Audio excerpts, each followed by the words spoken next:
Well, when Godzilla comes back, he comes ashore in Genzai, right?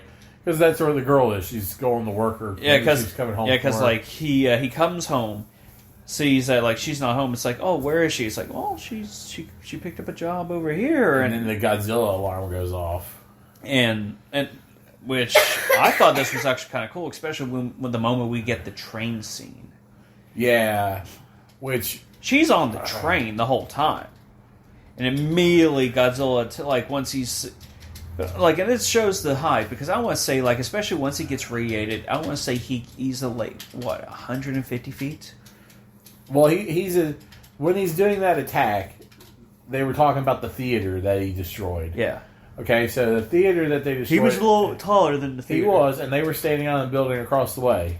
Yeah. So I was looking at it, and it looked like they were about 16 stories in the air. Yeah.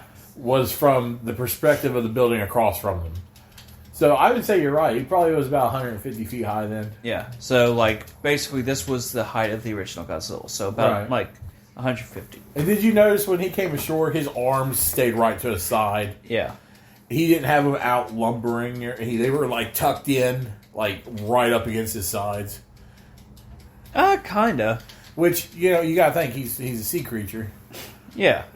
So he probably, But, and also with this one, this was more of a bulk Godzilla. And, and also you could see a lot of the scars on him. Yeah. So, I love when he walked and the concrete would lift up. Yeah. And, we saw him crushing people under his feet and stuff, and this was a very bloody Godzilla movie. It was. And, when he got the train, he grabs it up, rips it in two, and, while he has one in the mouth. Also, you've seen people die left and right, except for, Nakia. I know I'm getting the name wrong, but, she's holding on to dear life on the seat. Yeah, and she falls into that pond. Yeah, falls into the pond. And then somehow, you just see her walking, with the crowd while the crowd's running, pushes her down, and then our hero shows up, gets her. Yeah. And this scene what completely shocked me. Well, the tanks open fired on Godzilla. Oh yeah, the tanks. But we got those guys, those news guys. Yeah. They were on top of that building so close to him, and they're talking about him, the heads going past us, and then the building collapses. And you see them die, right then, the building collapses. Well, and that was another scene that also happened in the original film. Yeah. And and there's a lot of instances where you could see where it coincide with the original film. Oh, definitely. But what got me, especially once the first time he used the atomic ray on land. So are we calling it atomic ray or heat ray? Don't they call it a heat ray in the movie? In the original one. With this I think they did in this one too. I think they called it a heat ray. I think that's what the doctor called it. The way that was firing, I think that's an atomic ray. I love how it was it pointed in the moment it hit its target. It was a nuclear explosion. And that's what that shocked me when I first saw that. That's what shocked me the most. Because especially is this one of the more powerful Godzillas? No. I don't think this is not. Well, when he was charging that, I love how his spine's lifted up. Yes, and you his see body. Yeah, and that's the thing, seeing how it charged. It took a little bit for him to actually shoot it off. I want to say it was a 15-second charge? Yeah, because it's slow. And when they were popping out as it was charging, he's taking that big, deep breath in. And then when they sunk back in and he leaned his head forward to blow it out, it seemed like it kind of hurt him a little bit. Because he was like, kind of like a... kind of like it's building pressure, throughout the body. Well, and then the moment, the spines go back in, it's like a kind of like a bullet. Yeah. But man, that was the cool, because those tanks were defending the what I'm guessing is the city hall for Genzai. Yeah. And we were looking at them, and when I first saw them, I actually thought they were Russian T-34s for some reason. Because they looked like Russian T-34s, but they weren't. And but they were lined up in a perfect row, there's a Japanese self-defense army now because it's post-war. But they open fire on Godzilla in unison, and that big cloud of dust, everybody stops running. It's like, why would you stop running?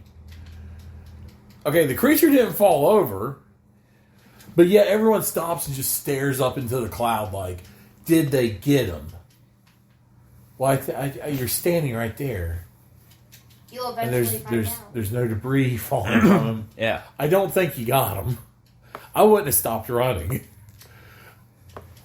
So he fires the atomic breath. Basically causing a nuclear explosion. Oh my gosh, that was so cool. Especially when Godzilla looked up at it, and it was so much taller than him. Like, it was legit, and the way it was, it looked like a legit nuclear explosion. I mean, he stood there and looked at his handiwork. He looked up at it. Yeah, he looks up. So immediately, it sucked. Like, it expanded? Yeah. Like, basically it reacted just like an actual atomic bomb, where it expanded and then it imploded. And expanded it again. Yes. And what got me right off the bat, especially where, like, him and the girl are running, and she pushes him in between the building, and she is flown off, which completely caught me off guard. Okay, which that destroyed when it blew out. It destroyed so many buildings. Which I forget what they call that when the wave. Yeah, it's the shock wave. Yeah, it destroyed buildings all around. But that building he got pushed in that little alley, it survived somehow. Both those buildings he was in between survived. With I don't know how. Plot convenience. It had to be, because this is the only thing I can think of. Don't die. So Don't die. he just starts, like, he finally goes home and just explains to the girl, like the little girl, and I mean just hearing that cry, it broke my heart. There was a point I teared up. Yeah, it was a hard scene to watch. And then they start going off. It's just like, okay, then. They connect. Then the military, it's like, okay, then. We need to get rid of this. How are we going to do it?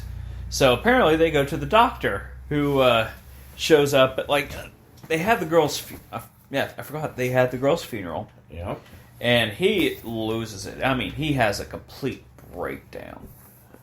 Of just like, and even one of his friends said, why did you let her? You should have married her when you had the chance. Like, this is ridiculous. And it was a nice little funeral. Nice little arrangement. Like, and you can understand, like, where the guy's coming from. So, come to find out, apparently the scientist was actually recruited by the army to figure out how to destroy Godzilla, which we find out after the funeral. And they have to be like, okay, then how do we destroy Godzilla? Well, apparently, since I'm the only one who watched, since I'm one of the few people who actually watched how this happened, I need to come up with an idea to destroy it. Which, I will admit, the way he came up with it was pretty cool. I think it was the most realistic way to destroy Godzilla. Like... Yeah, but I mean, Freon. Yeah. I mean, the idea was... Okay, so I kept looking, and so I'm thinking that's a type 3 Chihi tank, or Chiha. Yeah. Is the type they used it when they were defending the city building. Yeah. Which, according to this here, it says a lot of people get it confused with the Russian T-34. Okay. So, it's a medium-class tank. But, and no, you're right. You know, and his plan, the way he was describing it, was it like this is a madman.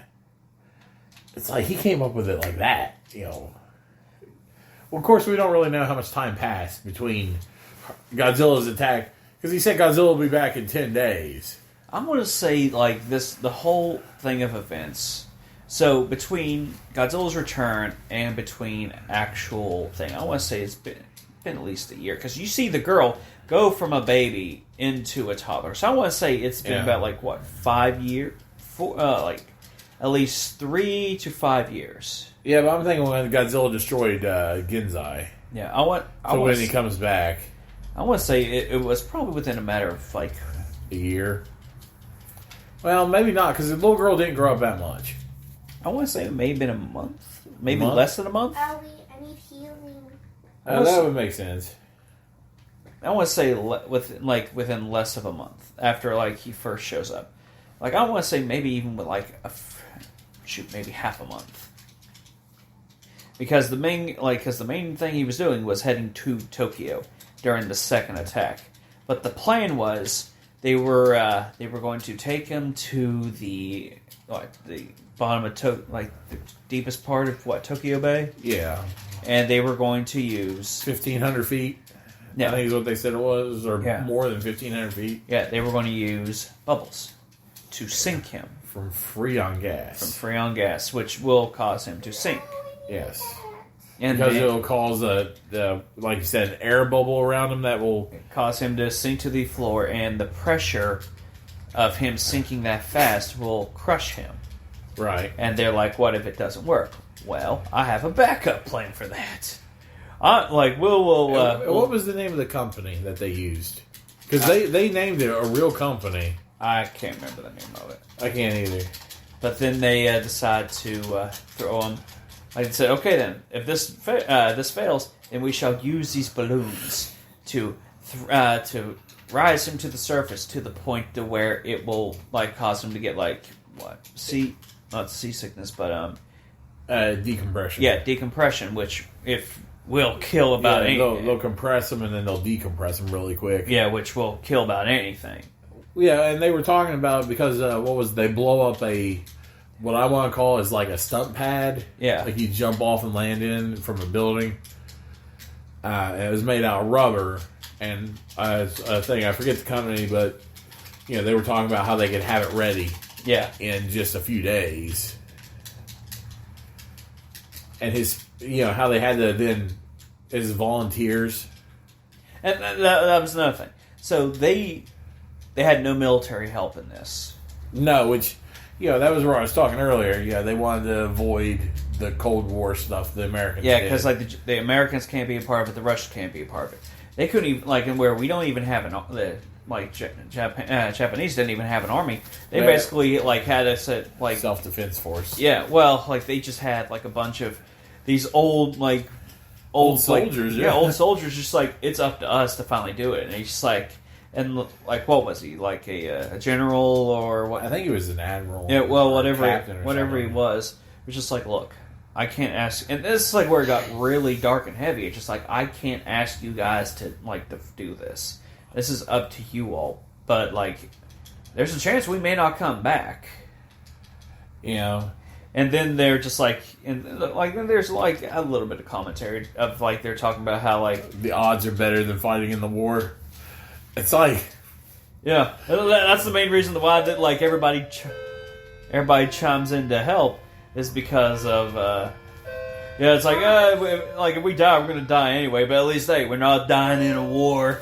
Yeah, so and the guy who says that the whole time you're talking he's talking and you can tell he's they're all ex-Navy. Yeah. Because they were talking about who else they're going to have to drive the ships and all that.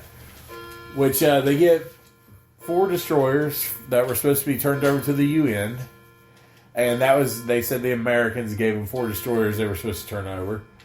Which when we looked at them, it was showing the 4 destroyers and then it was showing the ships that were out monitoring. Yeah. Okay, the ships that were out monitoring, I'm pretty sure those are all frigates. Yeah. They were all smaller.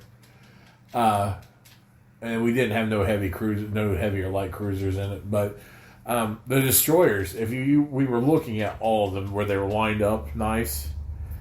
One of them was a light destroyer, and then we had 3 heavy destroyers in there. So you can tell by the designs on the sides of them. Yeah. So that was their plan, but the problem was they needed a distraction. So they said, okay, then we need a plane. But how are we going to find a plane? Yeah, that was the thing is they had no fighter jets, because fighter planes. They were banned from being used at all. They were all confiscated except they had one. Yeah, what's called a Kushi J7W Shinden. Yeah, so it was a